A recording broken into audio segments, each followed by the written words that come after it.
Mayor, Digong, PRRD, Tatay, ito ang mga katawagang hindi malilimutan ng mga Pilipino. Dito kilala si Pangulong Rodrigo Roa Duterte, ang ika-16 na presidenteng nagsilbi sa Pilipinas. Buwan ng Hunyo taong 2016 nang mahalal sa pwesto, pero bago pa niyan ay mahigit 20 taon nang nanilbihan bilang alkalde ng Davao City. Pero sino nga ba si Pangulong Duterte sa mata ng isang Pilipino? Ako yung presidente na hindi taga Maynila.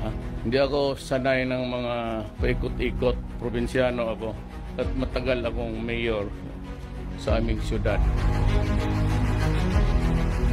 Ayan, ang gusto ninyo, ibibigay ko talaga sa inyo. Huwag ninyong lukuhin ang bayan sa panahon ko kasi hindi ako papayag. That goes for all. Sa ilalim ng kanyang pamamahala, nakamit ng bansa ang pag-unlad at pagbabago.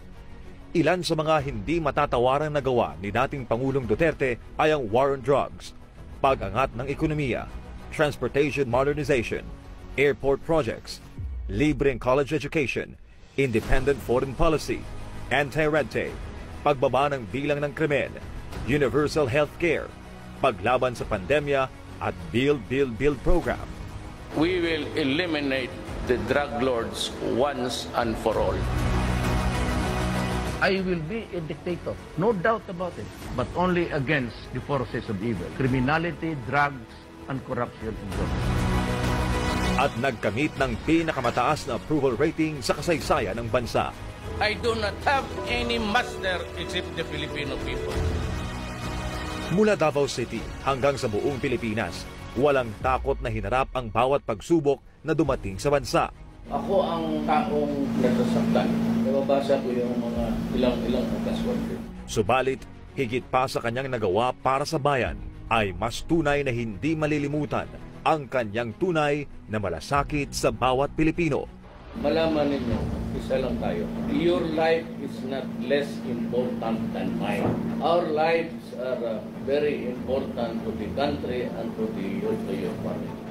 At kahit wala na sa serbisyo, in a few days, I'll be out.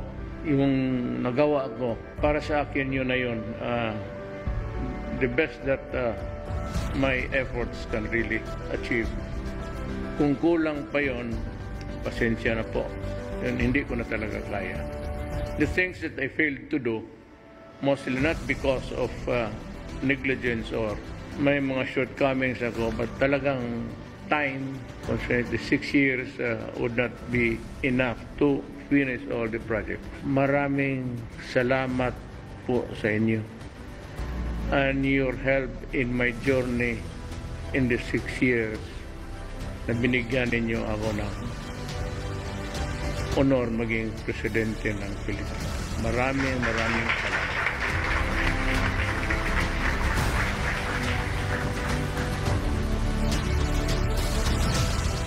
Ang kaibigan at tatay ng lahat.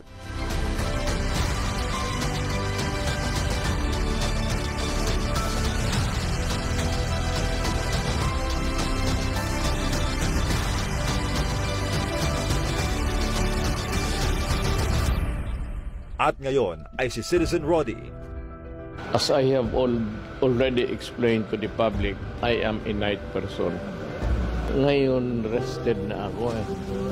So, if there's any perceptible change, maybe in my physical, it's because nakakabawi ako sa tulog. I can complete the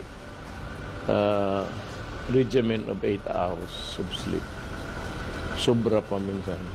Yung mukhang pagod na nawala.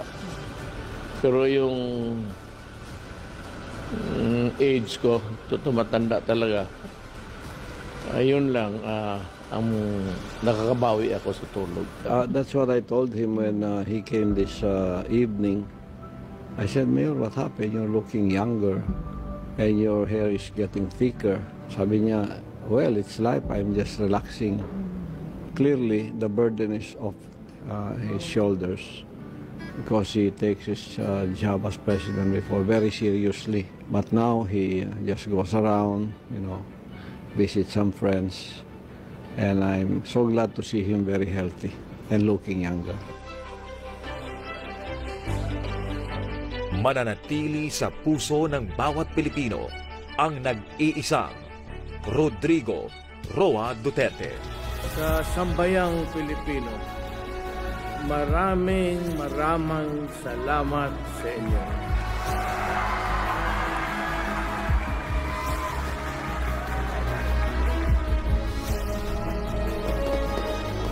Tatay, no, napakarami pong salamat sa lahat ng ginawa mo sa city ng Davao at sa buong Pilipinas. Sa lahat ng mga presidente dahil ramdam talaga natin dito yung pagbabago, no, yung mga droga nawala talaga.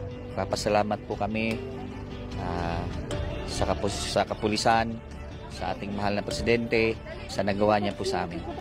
Maraming salamat po, Tay. At mahal po namin kayo. Alam mo yung feeling na parang kulang yung 6 na taon para kay President Duterte. But sabi ko nga sa kanya whenever I see him na maraming salamat because para po sa akin, he is the best president of our country that we ever had. Para sa Pilipinas kong mahal.